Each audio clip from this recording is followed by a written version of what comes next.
Bem-vindos aqui ao Convite ao Física de hoje. Hoje a gente tem o prazer de ter o Marcelo Guzzo, que é um dos grandes especialistas do Brasil nos neutrinos, que são essas partículas extremamente curiosas que vocês vão aprender mais sobre elas hoje, com todas as propriedades esquisitas dos neutrinos. O Marcelo ele fez graduação aqui na física, aqui na USP, ele fez doutorado na Cissa, na Itália, e ele agora é professor da Unicamp. E ele é uma dessas pessoas que trabalhou, que conhece neutrinos tanto do ponto de vista teórico quanto observacional. Então ele tem uma perspectiva muito boa, não só de como é que a física dos neutrinos, mas também dos experimentos. Então ele vai falar hoje pra gente sobre os neutrinos. Bom, antes de mais nada, muito obrigado, Raul, pelo convite.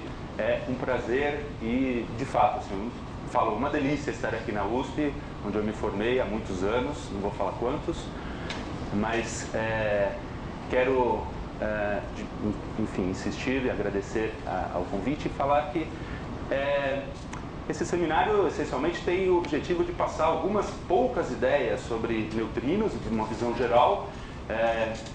Não tenho a pretensão de esgotar o assunto, mas é fundamental que as perguntas apareçam, ok? Então, eu convido agora vocês, ao longo da apresentação, fazerem todas as perguntas que julgarem conveniente. O que eu souber responder, eu respondo. O que eu não souber responder, eu vou falar, olha, não sei, vou pesquisar, deixo o meu e-mail, a gente continua conversando, enfim.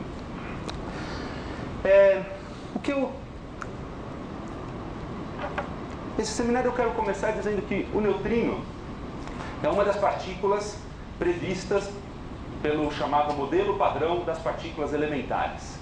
Embora o neutrino seja uma partícula que está começando a ficar mais famosa, né? Recentemente apareceu no Jornal Nacional, na Folha de São Paulo, no New York Times, o neutrino ainda é uma partícula estranha, misteriosa, relativamente desconhecida, mas ele aparece, assim, do ponto de vista da física de partículas, uma vez que ele é uma das partículas elementares que aparecem lá no modelo padrão da física de partículas elementares. Ele tem o mesmo estado de outras partículas mais famosas, como os elétrons, né, são partículas elementares, os quarks são partículas também elementares, mas os neutrinos estão conseguindo, assim, algum espaço para encher um auditório como esse. Portanto, e é sobre eles que a gente vai falar. Eu espero que até o fim do seminário esse título fique mais claro, porque fantasma, porque onipresente, porque superluminar ou superluminal. Nós temos uma dúvida linguística se como deveria ser, seja superluminar ou superluminal. O que nós queremos dizer é, será o neutrino uma partícula que viaja acima da velocidade da luz? Essa resposta a gente vai deixar para o finalzinho do seminário. Vai ser a última coisa que eu vou tratar no seminário de hoje. Muito bem, o que eu quero começar dizendo é que, de fato, acho que eu vou conseguir convencer vocês que os neutrinos são partículas que estão por toda parte. Até o final desse seminário, cerca de 50 minutos, cada um de nós aqui presentes terá emitido cerca de 20 milhões de neutrinos que são provenientes do decaimento, da desintegração chamada beta, e eu vou falar mais sobre ela um pouquinho daqui a pouco, do potássio 40 que está presente no nosso corpo. De fato, esse potássio 40 está presente no nosso corpo desde que a gente nasce, ao longo de toda a nossa vida, e depois também. A gente morre e lá continua até que nosso corpo, né, se desintegre e volte à natureza, e aí o potássio vai junto com isso. Então, ao longo de toda a nossa vida, 20 milhões de neutrinos, cerca disso, são emitidos a cada hora. Os dados que eu vou dar a seguir não se referem mais à hora, mas se referem a um intervalo de tempo de 1 segundo. Na direção oposta, então, ao invés da gente emitir, nós estamos recebendo em cada segundo cerca de 50 bilhões de neutrinos vindo de radioatividade natural da Terra.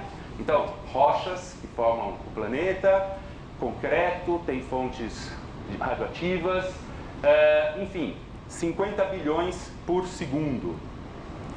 10 a 100 bilhões de neutrinos nos atingem vindo de fontes artificiais, especificamente de reatores nucleares espalhados pelo mundo.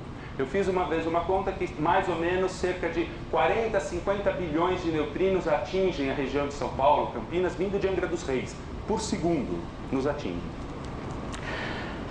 Agora, a fonte mais importante de neutrinos não está tão próxima, não são nem as rochas no concreto ou o reator nuclear de Angra dos Reis, mas o Sol. A cada segundo, cerca de 300 trilhões de neutrinos nos atravessam vindos do Sol. E sobre esse ponto eu vou me deter bastante ao longo da nossa apresentação, porque o Sol, os neutrinos vindos do Sol, nos abriram uma janela enorme para o conhecimento dessa partícula. Tantos neutrinos nos atingindo, alguém poderia se preocupar e falar o seguinte: isso daí faz mal para a saúde? Porque eu estou falando de uma radiação, ok?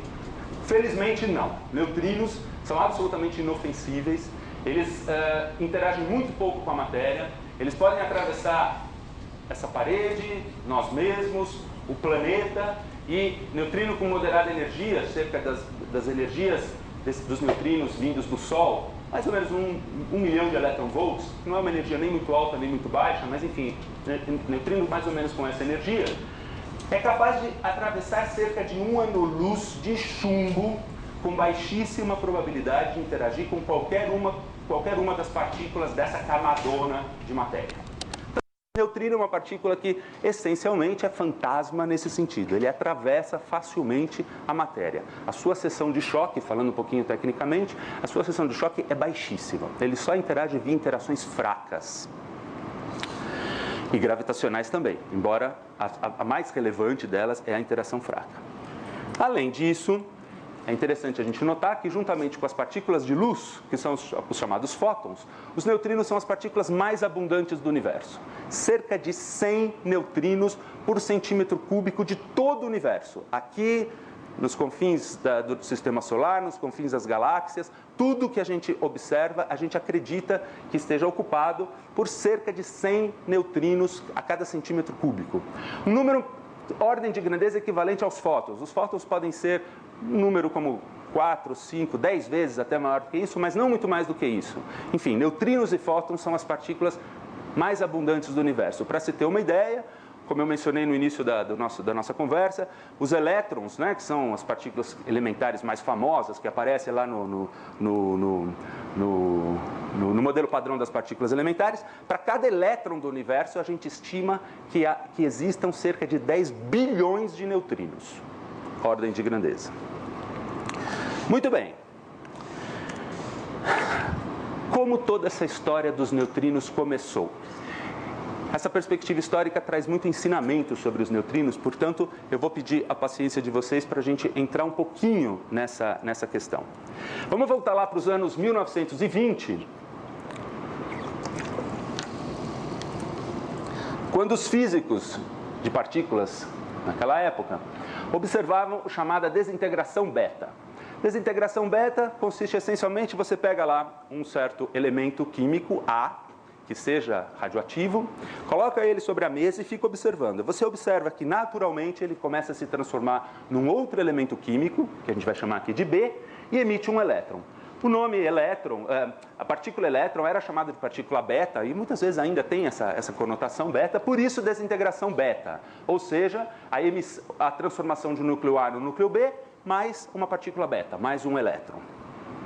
O problema que aparecia nessa desintegração, e antes de falar do problema, deixa eu mencionar, aqui está a desintegração que acontece no nosso organismo, o potássio 40 vai para cálcio 40, o cobre para zinco, o trítio vai para hélio, enfim, esse tipo de desintegração, sempre acompanhado de um elétron, são exemplos comuns, tá? Exemplos importantes desse processo da desintegração beta. O problema seríssimo que acontecia em 1920, observado por vários laboratórios, vários físicos da época, é que a energia inicial, a energia do núcleo A, era maior do que a energia do núcleo B mais a energia transferida para o elétron. Em princípio, se você olha isso, na época, já em 1920, a gente tinha séculos de observações a favor de um dos pilares sagrados, né, da física, que é a conservação da energia. Isso gerava assim, uma inquietação em todo mundo. E todo mundo se perguntava, como que fica então a conservação da energia? Um dado experimental que violava a ideia de que a energia inicial tem que ser a energia final em qualquer processo que a gente observe na natureza, a famosa conservação da energia. Grandes físicos da época reagiam a essa ideia de forma muito diferente.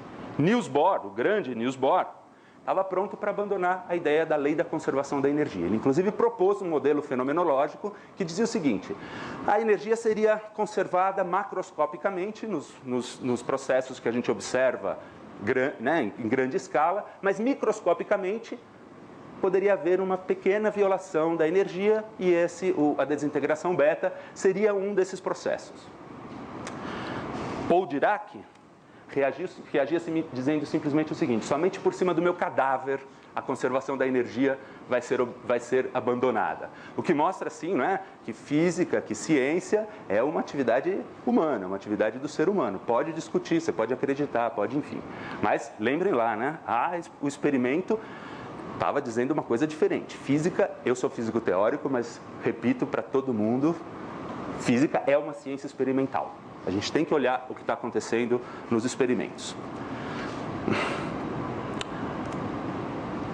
Wolfgang Pauli, em 1930, numa carta endereçada a um grupo de físicos que estava reunido na cidade de Tübingen, na Alemanha, para discutir precisamente esse problema da desintegração beta e a aparente não conservação da energia, numa carta que ele dizia assim: caras senhoras e senhores radioativos. Essa era o início da carta que ele manda para essa conferência. E continuava dizendo assim: olha, eu não estou participando dessa reunião, gostaria muito, tá, mas porque é imprescindível que eu vá a um baile aqui na cidade de Zurique.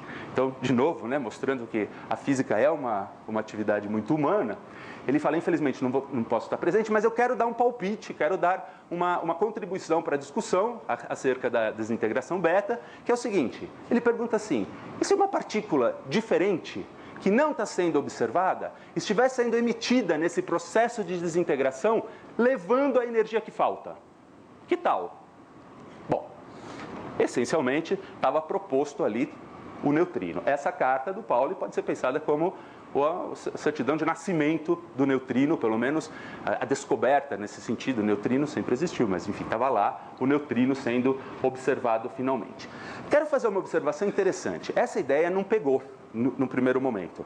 E não pegou porque, olhem lá, vamos voltar um pouquinho e nos colocar nessa situação dos físicos lá em Tübingen conversando sobre o processo de conservação de energia ou a não conservação de energia, e vem o Pauli e propõe uma partícula nova, o que parece assim muito bacana, uma ideia simples e poderosa para explicar a ideia. Mas olha, em 1897 o Thomson descobre o elétron.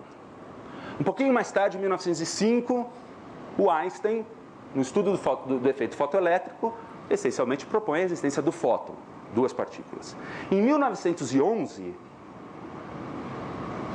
o Rutherford descobre o núcleo e, portanto, descobre o próton. E até 1930, essencialmente, se eu não estou errado, enfim, eram essas partículas que explicavam essencialmente tudo. O nêutron tinha sido proposto experimentalmente, mas só em 1932 o Chadwick vai descobrir o nêutron, que a gente está em 1930.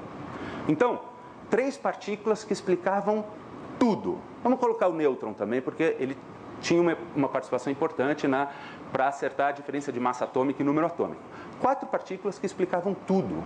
O modelo atômico estava bem sucedido com 4 partículas explicando todo o universo. Vem o Pauli para explicar um fenômeno que estava aparecendo dentro dos laboratórios, propõe uma 4ª partícula, ninguém queria nem ouvir falar disso. Foi só alguns anos depois, em 1933, que Enrico Fermi, um dos maiores físicos de partículas do século XX, incorporou a ideia do Pauli, a ideia do neutrino, na sua teoria que veio a ser chamada de teoria de 4 férmions. E ele começava a explicar o decaimento beta da seguinte maneira: A, como o Pauli tinha proposto, A vai no núcleo B, emitindo um elétron mais um neutrino. Essa proposta do Fermi foi muito bem sucedida para explicar as interações aonde o neutrino aparecia, ou seja, as interações fracas. E até hoje ela é muito bem sucedida para baixas energias.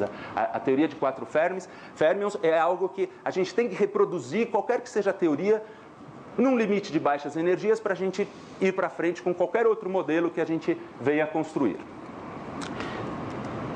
Mais especificamente, O que, se vocês olharem aqui os decaimentos, tá? O potássio 40, ou seja, a massa atômica 40, massa atômica é a soma de nêutrons mais prótons, né? Se mantém no decaimento beta, todas as massas atômicas, são esses números aqui em cima à esquerda, e enquanto que o número atômico, que é justamente o número atômico dá nome ao elemento, né? E é o número de prótons, ele aumenta de 1 unidade. Portanto, para manter a massa atômica e aumentar de 1 unidade o número atômico, o que tem que acontecer é essencialmente um nêutron do núcleo inicial, do núcleo A, seja nesses exemplos, né, potássio, cobre e o trítio, vai para um próton do núcleo, que transformando já, portanto, mudando o número de prótons, você muda o elemento, muda o nome do elemento, então se mudando para cálcio, zinco e hélio.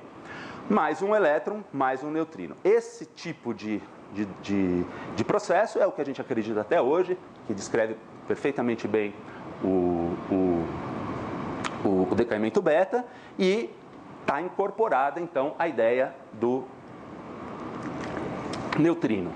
Uma curiosidade para a gente entender, assim, até em dados, para a gente entender que a ideia do neutrino não foi muito bem incorporada no início do processo. Naquela carta que o Pauli mandou para os físicos de Tübingen, ele propunha que o nome dessa partícula seria nêutron. Ou seja, uma partícula neutra, porque ela não estava sendo observada. Ele até dizia que a massa do bicho tinha que ser pequenininho, como a gente vai conversar sobre isso, até hoje a gente acredita nisso. Há limites experimentais severos para a massa do neutrino. Adianto já que a gente não sabe qual é a massa do neutrino, a gente só sabe que ela é muito pequenininha e que ele tem massa, nós vamos discutir isso em seguida, mas que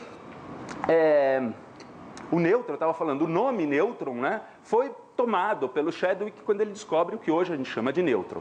Neutrino foi um nome inventado pelo Enrico Fermi, que era um italiano, e neutrino em italiano significa o neutrinho, o pequeno neutro.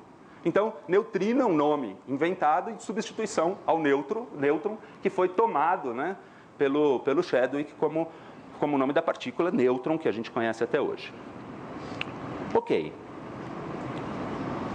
Como eu falei, eu quero entrar um pouquinho, em poucos detalhes, sobre essa história dos neutrinos solares. Primeiramente porque eles são...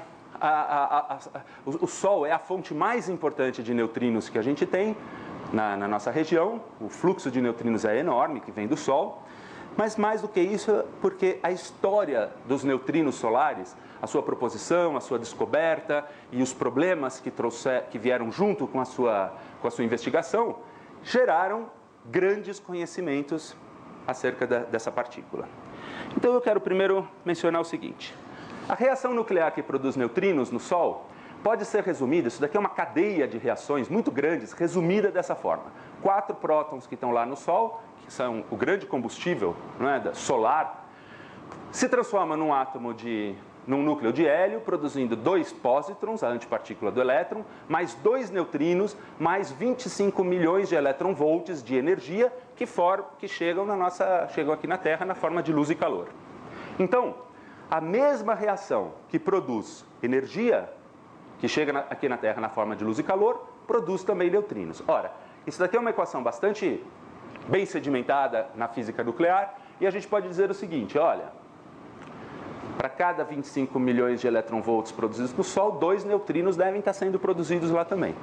Fica fácil, portanto, não só fazer uma conta, mas fazer uma observação, uma medida de quantos neutrinos estão chegando aqui na Terra. Ora, se eu faço um experimento lá fora, vendo quanto vem de energia do Sol em 1 metro quadrado, eu multiplico por essa, né, área enorme da casca esférica, cujo raio é a distância Terra-Sol, multiplico pela quantidade de metros quadrados que tem isso ali, eu posso ter uma estimativa da energia e, portanto, uma estimativa de quantos neutrinos estão sendo produzidos no Sol. Essa conta aqui, que eu não vou passar meio rápido por ela, então eu estou pegando toda a luminosidade do Sol para cada neutrino, né? São 25 para 2, 12,5 para cada neutrino, dividido por 12,5, divido pela área dessa esfera centrada no Sol, cujo raio é a distância Terra-Sol. O resultado está aqui, está meio difícil de ler, mas são 60 bilhões de neutrinos por segundo por centímetro quadrado. Se alguém se lembra daquele número que eu coloquei na primeira transparência, 300 trilhões de neutrinos nos atravessando, é porque eu estou multiplicando aqui mais ou menos pela área de uma pessoa que eu estou estimando meio metro.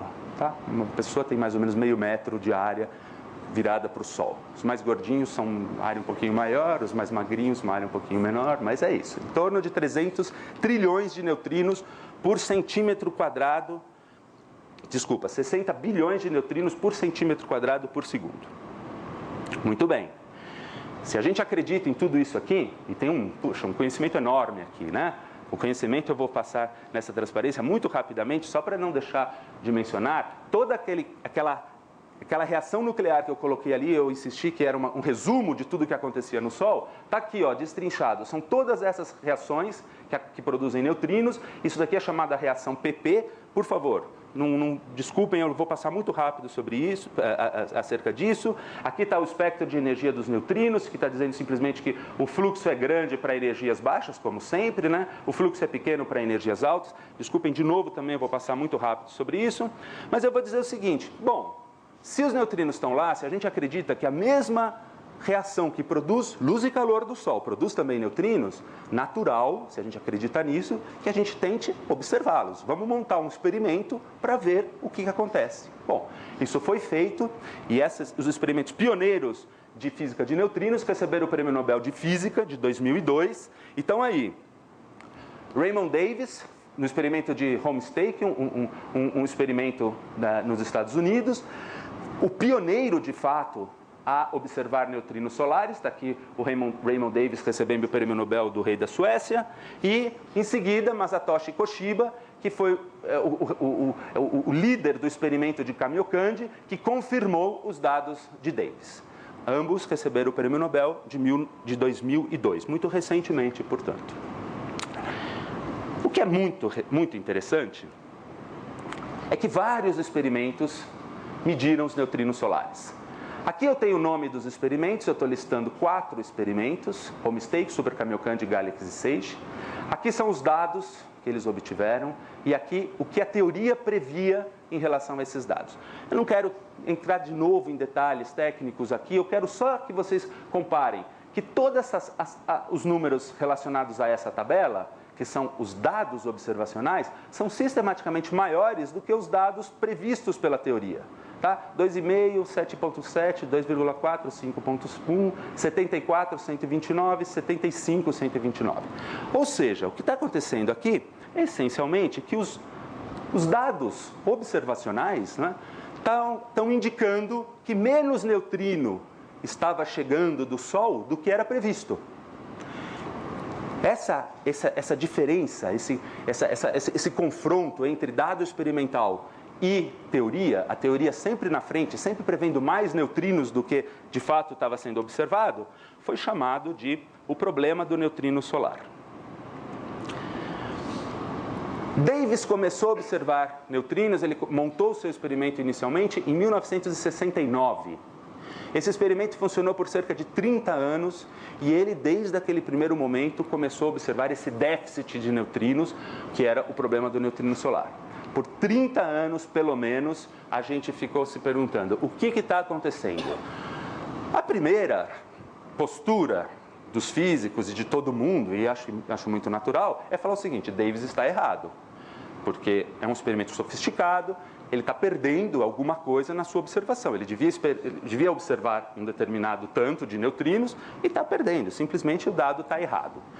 Justamente quando Kamiokande, depois Super Kamiokande, confirmam esses dados, e depois Galaxy e Sage, eu mencionei ali 4 experimentos, todos eles observando um déficit de neutrinos, essa história do problema do neutrino solar tomou corpo, ficou muito sério, e as pessoas começaram a se perguntar: o que se passa com os neutrinos solares? Por que o número de neutrinos observado é menor do que o número de neutrinos previsto experimentalmente? E lembrem que a conta que a gente fez é muito sólida, no sentido que é a nossa física nuclear ali, aplicada ao Sol, dando conta de tudo que acontece no Sol, brilho, luz, calor, né? Intensidade, luminosidade, a heliosismologia, que são as vibrações do Sol. O modelo solar padrão ele dá conta de muitas observações relacionadas ao Sol e aparentemente falha nos neutrinos. O que estava acontecendo? Mudar o modelo solar significaria mudar toda essa fenomenologia muito bem alicerçada pelas observações do Sol. Portanto, o problema do neutrino solar se configurou um problema muito sólido e muito problema, de fato. Com 2 experimentos que foram feitos já na virada do século XX para o século XXI, SNO e Camilandi, que eu vou falar sobre ele, nós sabemos a resposta. Nós sabemos o que se passa com os neutrinos solares e por que ocorreu o problema do neutrino solar, essa diferença entre dado e teoria. Para explicar essa história, como que a gente entende os neutrinos, é preciso mencionar que hoje em dia a gente conhece 3 tipos de neutrinos diferentes. Um neutrino que essencialmente é um neutrino que aparece ali na desintegração beta, que começou toda essa história, que foi observado somente em 1956 por Cohen e Raynes, que é o chamado neutrino eletrônico. Eletrônico porque ele sempre vem acompanhado, ou ele gosta, vou chamar assim, ele gosta de interagir com elétrons. Ou na criação, ou na detecção, preferencialmente o neutrino eletrônico interage com elétrons. Observem que o Pauli propôs o neutrino em 1930 e só em 1956, portanto 26 anos depois, ele foi descoberto experimentalmente. Portanto, durante 26 anos, o neutrino foi sim uma proposta teórica, embora, quando incorporado na teoria de Fermi, ele dava conta de uma série de observações que apareciam ali relacionadas às interações fracas, as interações que são preponderantes nas interações dos neutrinos. Esse, então, neutrino eletrônico é um tipo de neutrino. Outro neutrino foi descoberto um pouco mais tarde, em 1962, por Schwarz, Lederman e Steinberg, que descobre o neutrino muônico. O muon é uma partícula, outra partícula elementar, também prevista no modelo padrão, e essencialmente a gente pode dizer assim, está levando um pouquinho, sem muito rigor, que o muon é um elétron pesadão. Essencialmente, o elétron tem meio milhão de elétron-volts de massa, o muon tem cerca de 100 milhões de elétron-volts de massa, 200 vezes mais. É um elétron pesadão. E há um neutrino que prefere interagir com o muon e não com o elétron. Mas ainda há um terceiro neutrino, que foi descoberto no ano 2000 pela colaboração Dunnett do Fermilab, que é o neutrino tauônico. E o neutrino tauônico é um neutrino que, por sua vez, prefere interagir com um terceiro lepton, e só tem esses 3, tá? Só tem esses 3 leptons carregados, elétron, muon e tau, sendo que o tau é seria assim, um irmão do elétron, um elétron ainda mais pesadão, mais de 3.000 vezes mais pesado do que o elétron. O neutrino tauônico prefere interagir, então, de outra maneira. As interações desses 3 neutrinos com o resto do mundo são diferentes. Tá? Neutrino eletrônico prefere elétrons, neutrino muônico prefere muons, neutrino tauônico prefere taus. Bom, esse dado foi fundamental para a gente entender o problema do neutrino solar. Como? Os experimentos pioneiros na busca dos neutrinos eletrônicos, dos neutrinos do Sol, eles procuraram neutrinos do tipo elétron. E por que eles procuraram neutrinos do tipo elétron? Isso é uma coisa importante e fundamental da gente entender. Porque o Sol, como no momento da criação, os neutrinos eletrônicos preferem vir acompanhados de elétrons, a gente acredita que no Sol somente neutrinos eletrônicos são produzidos porque o Sol não tem energia para produzir o muon. Como o muon é 200 vezes mais pesado do que o elétron, o Sol não tem energia para produzir muons. Então, como o neutrino do muon só vem acompanhado de muons, e o Sol não tem energia para produzir muons, não tem neutrino do muon sendo produzido no Sol. Esse é um fato. Não tem neutrinos do muon. Bom, se só tem, então, menos ainda neutrinos do tau, porque teria que produzir taus, que são 3.000 vezes mais pesados, ou mais de 3.000 vezes mais pesados do que o elétron. Como, então, fazer uma investigação de neutrinos do Sol? Ora, se eu acredito que somente neutrinos do elétron estejam produzidos ali, eu vou fazer um experimento sensível a neutrinos do elétron. E foi isso que os pioneiros fizeram. Você tem uma pergunta? Pois não. Então, mas o muon e o tau, eles não são estáveis? Ou não é tão estável assim? Não é tão estável. O elétron é estável, o muon e o tau não, eles decaem. Eles decaem. Mas você não consegue criar os muons e nem criar os taus no Sol. As energias do Sol são muito baixas. Em estrelas muito maiores e outras situações, sim, você pode criar, mas não no Sol. Imagina. Muito bem. Então, nos experimentos pioneiros, nos 4 que eu mencionei, estava todo mundo montando os experimentos, buscando neutrinos eletrônicos. Em 2002, o Sudbury Neutrino Observatory no Canadá faz uma observação. Então, aqui tem um mapa, é uma mina profunda, tá? Aqui está o local do detetor e aqui está o detetor, tá? Aqui tem uma pessoa, aqui é o tamanhão do detetor, a cerca de 2.000 metros de profundidade embaixo da rocha. Neutrinos atravessam isso sem dificuldades. Por que colocar tão lá embaixo? Porque outras partículas têm dificuldade para chegar até lá embaixo. Então a rocha forma um filtro para as outras partículas. Mas neutrino não. Neutrino chega lá como se nada tivesse chegando ali. Faço uma observação interessante, que essa mina aqui, interessante para nós aqui nesse local do mundo, essa mina aqui pertence à Companhia Vale do Rio Doce, portanto, de uma certa maneira, a gente era dono, né, dessa mina, agora ela tem dono, mas enfim.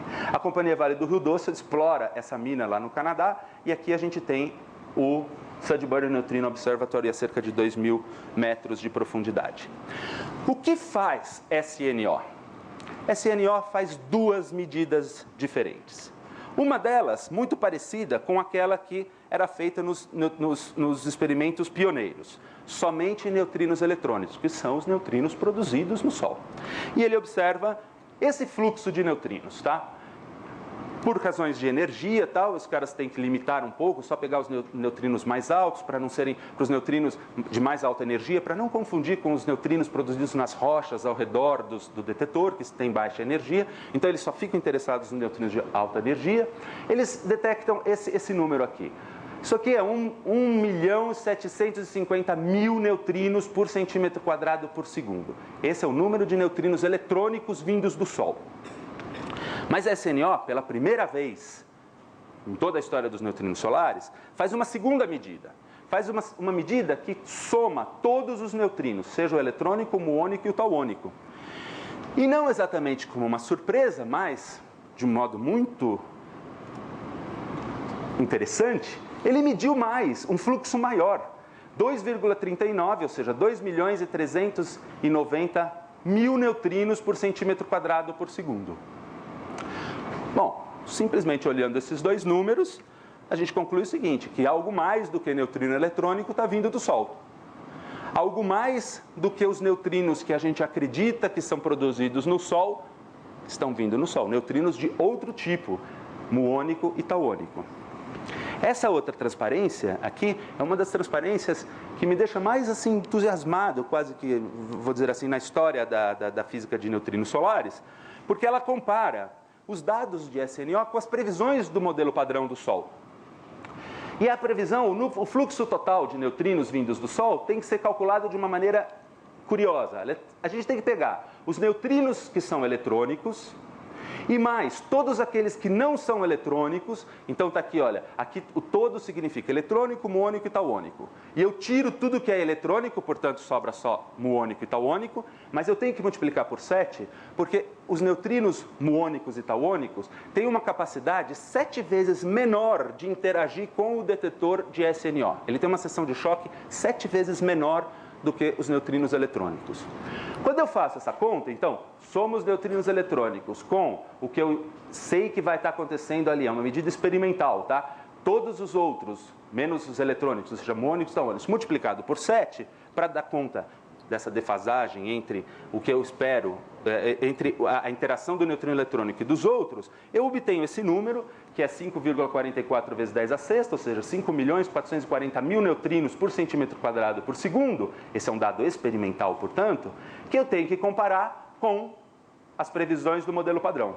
Se vocês observarem aqui, prestarem atenção nos erros envolvidos na medida e nos erros envolvidos na previsão, vocês observam que existe um tremendo sucesso do modelo padrão solar para explicar esses dados. Muito bem, os dados passaram então a serem compatíveis com a previsão teórica. A pergunta, pois não.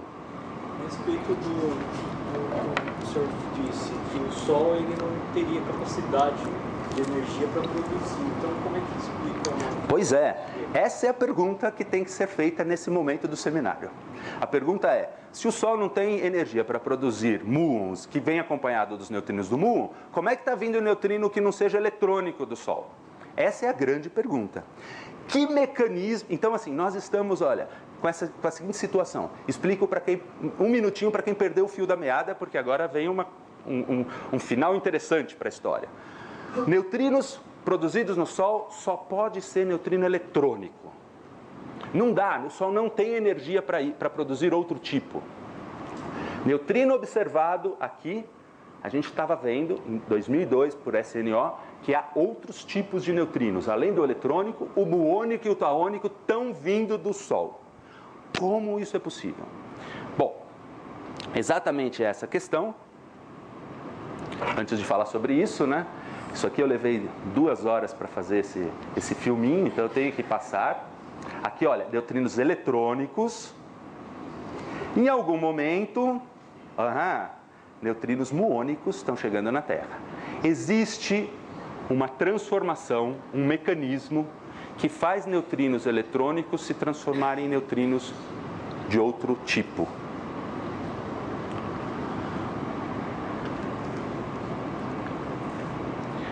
Qual é esse mecanismo? Um segundo experimento, Camiland tem a resposta. Observem que eu estou dando muita ênfase aos experimentos. A física de neutrinos é uma física guiada pelos experimentos. Os físicos teóricos trabalham bastante, tá? Eu sou um deles, mas a física tem que ser guiada pelos experimentos.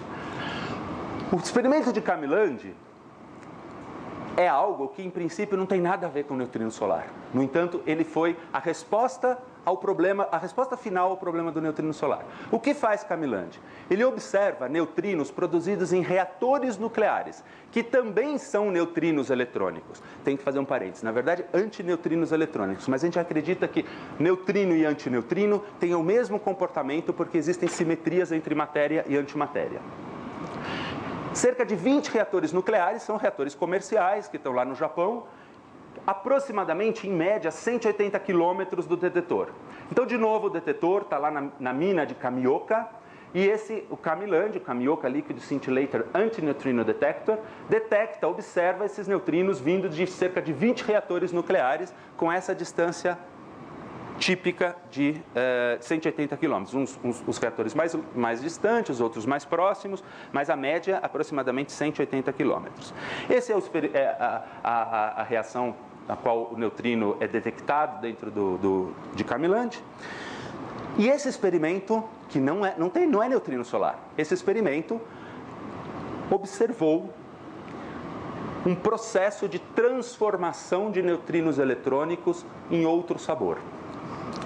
Que processo é esse?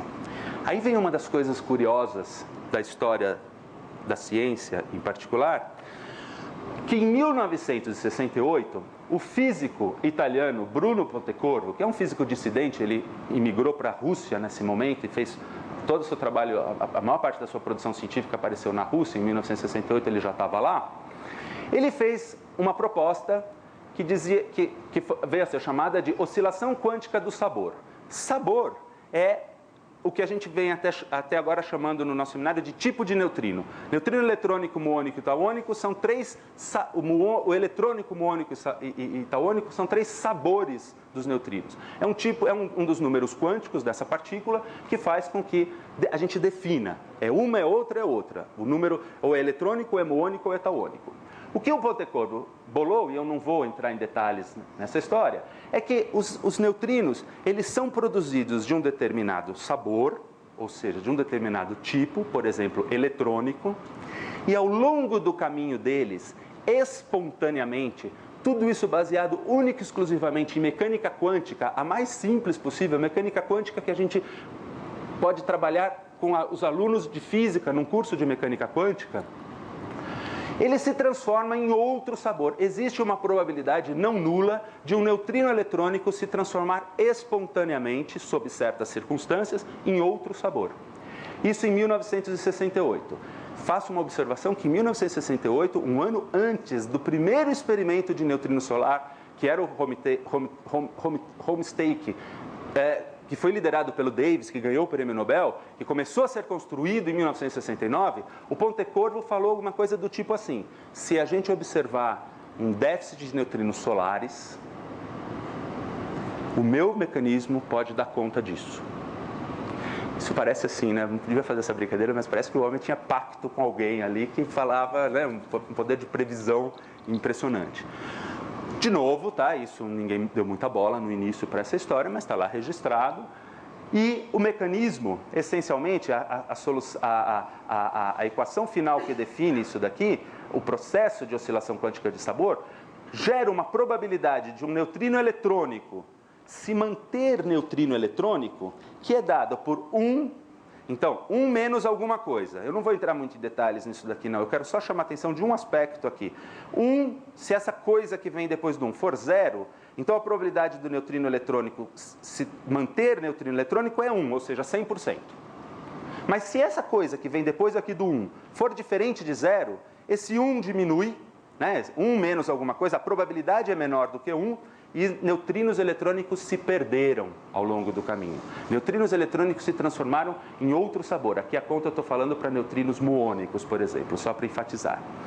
Notem, o que eu quero enfatizar aqui é que essa coisa que está aparecendo aqui, esse termo que está aparecendo aqui, depende de 2 parâmetros. Um, que é um parâmetro muito técnico, chamado ângulo de mistura, que aparece já nessa matriz, que eu nem vou entrar em detalhes nesse momento. Eu posso conversar sobre isso oportunamente depois do seminário para quem se interessar. Então, só que se esse parâmetro θ for igual a 0, a gente sabe que seno de θ é igual a 0, ele anula todo esse termo que aparece aqui, a probabilidade do neutrino eletrônico se manter neutrino eletrônico é igual a 1. Entretanto, se ele for diferente de 0, há uma chance do neutrino ele se modificar e não é mais um neutrino eletrônico. Mas outra coisa importantíssima, e é essa que eu quero chamar a atenção muito de vocês, é que aqui o seno, o outro seno ao quadrado que aparece aqui, tem um termo aqui no denominador, que é o ΔM ao quadrado 1, 2, que é a diferença de massa entre os 2 neutrinos que estão oscilando. Está aqui a definição, tá? A massa do neutrino 1 ao quadrado menos a massa do neutrino 2 ao quadrado. E para que essa oscilação aconteça, ou seja, que o neutrino mude de sabor, esse ΔM tem que ser diferente de 0. Porque se ele for 0, o argumento do seno aqui é 0, seno de 0 é 0, tudo que aparece depois do 1 é 0. Então, o neutrino tem que ter uma diferença de massa entre os estados que estão oscilando diferente de 0 para que esses estados oscilem. Essa é uma característica fundamental das oscilações. Muito bem. Então, as oscilações quânticas de neutrino elas formam um mecanismo que transforma neutrino eletrônico em neutrino de outro sabor. A pergunta que fica é isso que está acontecendo no Sol? Camiland não vê neutrinos do Sol, mas ele consegue fazer essa curva aqui, esse gráfico, que é, na história dos neutrinos solares, uma das coisas mais interessantes que tem. Acho que só o resultado de SNO me impressiona mais. Essa curva é a probabilidade que eu tinha escrito na outra transparência, ou seja, a probabilidade do neutrino eletrônico permanecer neutrino eletrônico, que é 1 se o que saiu lá dos reatores, lembra? Camiland está pegando os neutrinos de 20 reatores diferentes e observando esses neutrinos. Se ele visse exatamente o que saiu do reator, ele estaria vendo 1. Todos os dados experimentais seriam aqui, 1. Isso aqui é em função desse parâmetro que, não por coincidência, é o parâmetro que aparece naquele seno da probabilidade ali. Mas tudo seria em torno de 1. Ele está observando menos neutrinos do que devia observar. Mas não só isso. Ele está observando, por exemplo, somente 60% dos neutrinos para esses valores entre 20 e 30 aqui, de L sobre E, que é o comprimento sobre a energia. Depois esse número sobe, depois esse número abaixa, depois esse número sobe, depois esse número abaixa. E isso daqui é um comportamento oscilatório. É o comportamento esperado pelas oscilações quânticas de Pontecorvo. E mais surpreendente ainda é que esses parâmetros, os parâmetros que dão conta de Camiland, são exatamente o ângulo de mistura, o θ e o ΔM, que resolvem o problema do neutrino solar. São exatamente os parâmetros que, colocados lá para as observações do Sol, dão conta exatamente do déficit entre neutrinos eletrônicos e neutrinos de outro sabor. E esse gráfico que eu mostro aqui mostra exatamente isso. Aqui tem aqueles parâmetros, a diferença de massa em função daquele parâmetro um pouco mais técnico, que é o ângulo de mistura. Essas curvas em azul resolvem o problema do neutrino em Camilland, e essa curva em vermelho resolve o problema dos neutrinos solares. Portanto, essa coincidência faz com que a gente passe a acreditar que o que está acontecendo no Sol são as oscilações quânticas de neutrinos. Não no Sol, né? Mas no caminho do Sol até aqui. Então, os neutrinos se transformam em outro sabor, de outro tipo, e chegando até aqui. Eu concluo essa parte do seminário dizendo o seguinte: a gente não sabe muita coisa sobre os neutrinos, mas uma das coisas que a gente não sabe é qual é a sua massa. Desde de Pauli, ele falou assim, a massa tem que ser muito pequenininha. Isso tá bom. A gente continua não sabendo qual é a massa dos neutrinos, mas a gente sabe, por essas observações de neutrinos solares e neutrinos de reatores, que a diferença de massa tem que ser diferente de zero. Então a gente não sabe qual que é a massa dos neutrinos, mas a gente sabe que eles têm massa. O que é algo que se confronta com o modelo padrão. O modelo padrão das partículas elementares achava que os neutrinos não deveriam ter massa. Então, atualmente a gente está reconstruindo o setor de neutrinos no modelo padrão para incorporar massa para os neutrinos em geral. Bom, quero mencionar agora, nesses últimos minutos que eu tenho, o problema dos neutrinos superluminares ou superluminais. A pergunta que fica é: os neutrinos são partículas que viajam a velocidade acima da luz? Essa pergunta tem tudo a ver nesse momento da apresentação, porque essa pergunta ela apareceu como um resultado do experimento Ópera, que foi construído para observar não velocidade de neutrinos. Isso é um subproduto do experimento Ópera. Ele foi construído para observar oscilação quântica de sabor.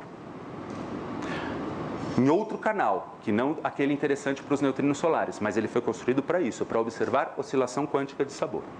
Então, o que faz? Primeiro, lá no CERN, aqui tem um mapinha, tá? Lá no CERN, nos colisores do CERN, nos aceleradores do CERN, prótons se colidem com prótons, formando outra partícula chamada pion, e esses pions decaem em neutrinos do tipo muônico. Esses neutrinos são direcionados para Gran Sasso, na Itália, a 732 quilômetros. Eu tenho uma outra figura aqui melhor, para a gente ver. Está aqui, olha, Genebra até Gran Sasso, na Itália Central. Isso aqui é Roma, também pertinho de Roma. Atravessando, então, a crosta terrestre por 732 quilômetros, sem nenhuma interferência da crosta. Aqui ele está passando embaixo, o feixe está passando embaixo de Mont Blanc, embaixo de Florença e chegando lá em Roma. Esse é o feixe de neutrinos. E o objetivo era investigar oscilação quântica de neutrinos. Claro que ao fazer isso eles perceberam, não, eles tinham já todo o equipamento, tudo que era necessário para, entre outras coisas, medir a velocidade dos neutrinos. Uma coisa fundamental, antes de chegar em qualquer conclusão sobre os experimentos de Ópera, é que é o seguinte: somente 1 em cada 4 trilhão de neutrinos que são produzidos no CERN vai colidir com alguma partícula do detetor lá em Gran Sasso. Os outros 3 quatrilhões, 999 bilhões, né, se perdem.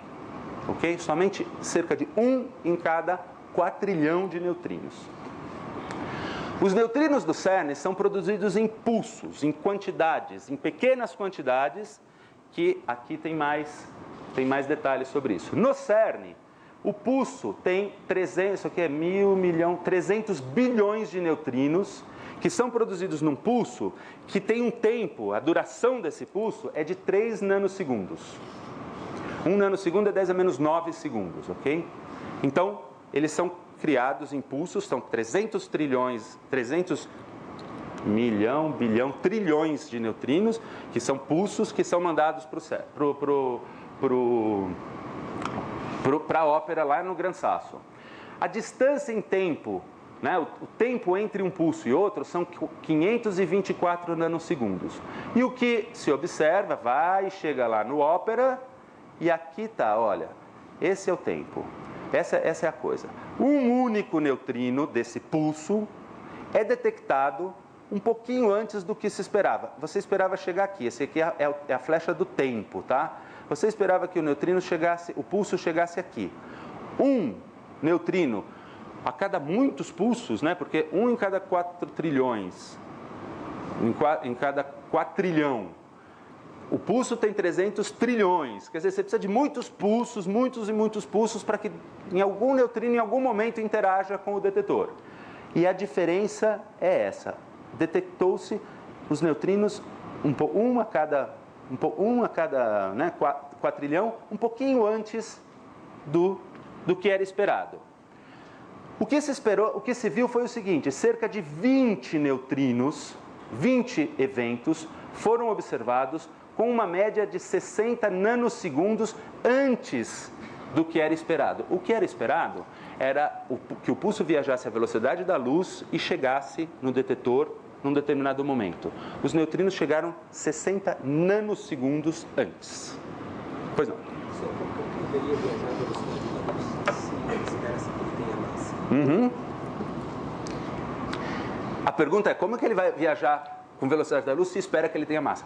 Essa é uma observação, é um experimento. Okay?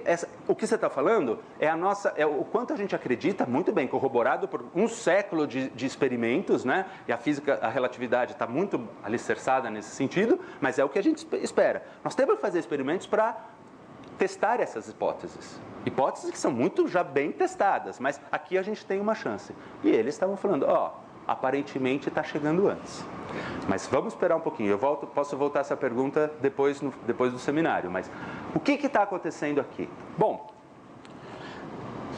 primeira coisa fundamental é que ópera não é a única medida de velocidade de neutrinos. De fato, em 1987, nós observamos uma explosão de supernova nas vizinhanças da nossa galáxia, que mandou muitos neutrinos, e os neutrinos foram observados aqui. Os neutrinos de supernova chegaram à Terra cerca de 3 horas antes do que a luz. Então, primeiro veio uma observação nos detetores de neutrinos. Pip! Neutrinos chegaram. Durante 10 segundos, uma porção de neutrinos estava chegando aqui na Terra. 3 horas depois, a supernova acendeu. A luz chegou da supernova. Isso seria uma medida de neutrinos superluminares? Ou seja, os neutrinos viajaram com velocidade acima da luz? Não, porque esse resultado, essa antecipação do neutrino é esperada e muito bem entendida. Porque os neutrinos escapam da supernova antes. Os neutrinos interagem com a matéria ordinária menos do que a luz. Então, eles interagem, ao interagir menos do que a luz, eles escapam antes da matéria. Isso acontece no Sol, por exemplo. Eu falei, né, o Sol, lembram daquela reação nuclear, onde Sol, luz e neutrinos são produzidos nas mesmas reações? Os neutrinos são criados no centro do Sol, atravessam os 700 mil quilômetros do raio do Sol em cerca de 2 segundos, 300 mil quilômetros por segundo, né, na velocidade da luz, e vem para a Terra. Alguém daqui sabe quanto tempo um fóton que é produzido junto com o neutrino demora para escapar do Sol? 8 minutos. 8 minutos para chegar, para vir da superfície do Sol até aqui, você está certinho. Mas para chegar do centro do Sol, onde eles são produzidos, até a superfície do Sol, ninguém sabe.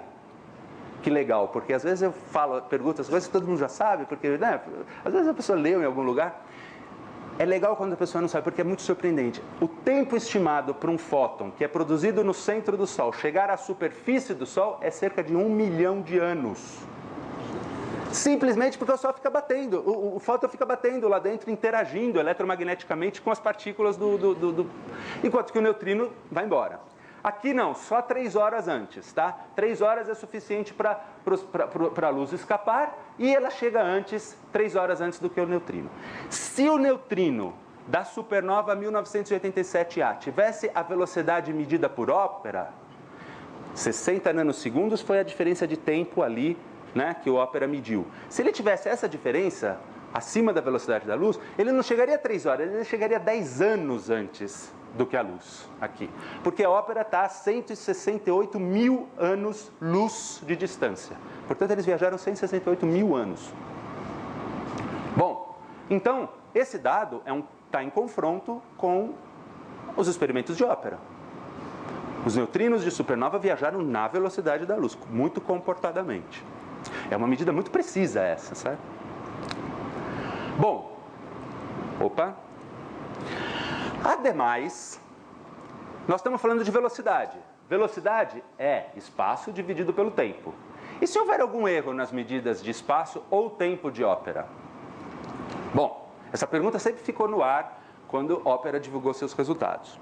No dia 23 de fevereiro de 2012, cerca de um mês atrás, apareceu uma notinha desse tamanho no site de ópera, que dizia o seguinte: a colaboração ópera identificou, blá, blá, blá, blá, blá, duas coisas importantes que podem afetar os seus resultados. A primeira é relacionada aos osciladores usados para produzir os eventos timestamps que estão correlacionados às medidas com o GPS que dão conta do tempo de saída e de chegada do neutrino. O que acontece? Quando o pulso de neutrino é criado e começa a sua viagem, um pulso é mandado para o GPS para identificar, olha, saiu.